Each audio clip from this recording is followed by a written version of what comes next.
Halo semuanya, perkenalkan saya Rizka Hendrina Budiman dari kelas 5T4.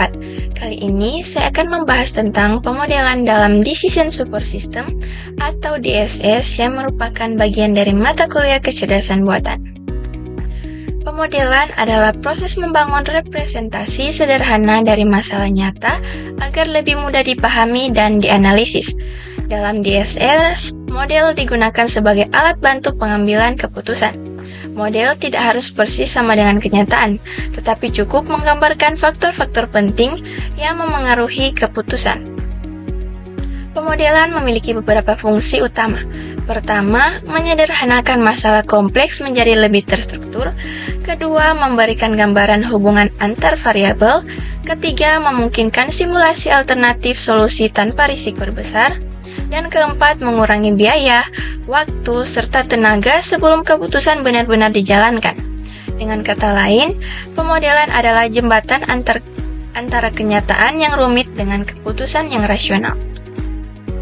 Dalam DSS terdapat beberapa jenis model. Ada model statistik untuk mengukur hubungan antar variabel, misalnya pengaruh biaya iklan terhadap penjualan. Model finansial digunakan untuk menyajikan laporan dan proyeksi keuangan. Model optimasi atau linear programming membantu mencari solusi terbaik dengan sumber daya terbatas. Model prediktif digunakan untuk meramalkan kondisi masa depan. Model simulasi menirukan sistem nyata agar bisa diuji dengan berbagai skenario. Dan terakhir, model heuristik, yaitu solusi praktis berbasis aturan sederhana untuk masalah yang sulit diformulasikan. Model juga bisa diklasifikasikan menjadi 3. Pertama, model statis yang hanya menganalisis satu kondisi, misalnya laporan tahunan. Kedua, model dinamis yang mempertimbangkan perubahan dari waktu ke waktu, contohnya proyeksi pertumbuhan ekonomi.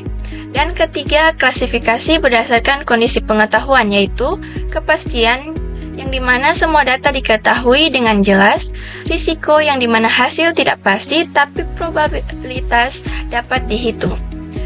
Yang terakhir, ketidakpastian, yang dimana hasil sulit diprediksi karena informasi terbatas. Untuk memudahkan pemahaman, model dalam DSS sering dipresentasikan dengan simbol. Kotak digunakan untuk menggambarkan variabel keputusan, lingkaran untuk variabel lingkungan, dan oval untuk hasil atau output. Hubungan antar variabel ditunjukkan dengan panah. Representasi ini membantu manajer melihat gambaran besar dari masalah secara visual. Beberapa teknik pemodelan yang umum digunakan antara lain tabel keputusan yang menampilkan alternatif dan kondisi secara sistematis, pohon keputusan yang menggambarkan pilihan dan konsekuensinya, linear programming untuk optimasi dengan objective function dan constraints, simulasi seperti Monte Carlo, time-based, atau visual simulation yang digunakan untuk eksperimen dengan model probabilistik, dan heuristik yaitu aturan praktis yang memberikan solusi cukup baik meski tidak selalu optimal. Contoh penerapan pemodelan dalam DSS antara lain blending problem, yaitu pabrik cat yang harus mencampur bahan dengan biaya minimum tapi tetap sesuai standar kualitas.